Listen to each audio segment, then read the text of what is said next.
Hey, welcome. Today we're going to be talking about Call control and Call overcoming control. call reluctance. reminds me of the Paw Patrol. Yeah? Remember that? No, I don't. Little kid toys, Paw Patrol.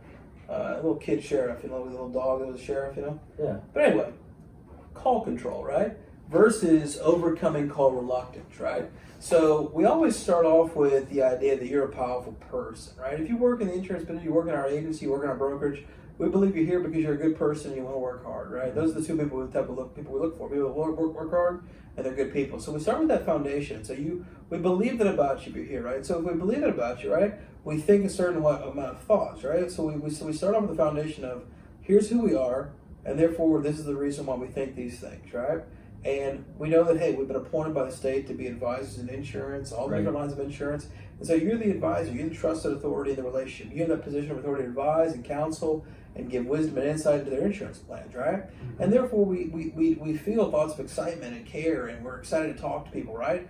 Versus the call reluctance, which is I start off not sure about what I have to offer people. I start off afraid that they might reject me. I start off uncertain, and that transfers, right? Right. Whatever you feel about the prospect is what's going to transfer to them, right? If Yeah. you feel powerful Yeah. because you're good and you're a diligent person, right? You're going to think, hey, I've got something to offer these people. I'm Right. important. It's about instilling confidence in our marketing team, right? So, Joe, talk to me a little bit about how you've maintained call control and overcame call reluctance. You know, it's kind of funny. I started obviously just making $9 an hour making calls.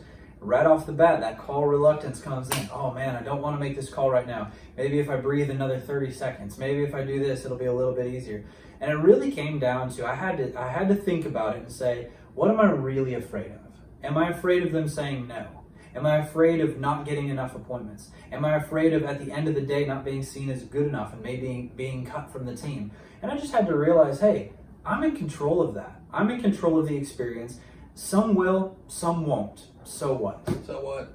Yeah. Sometimes you just have to go again. Sometimes you have to realize, hey, there's going to be somebody who hits you hard. But one thing that I've done, Chris, that's really helped me overcome call reluctance is when somebody rejected me, right? Because nobody really does, but when somebody gave that, oh, I'm not interested, and hung up or cussed me out, I'd call them right back.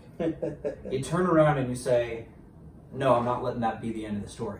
And not always would I win them. Most of the time I wouldn't. But the truth of the matter is that gave me confidence to know I'm in control of my actions. I'm in control of my feelings.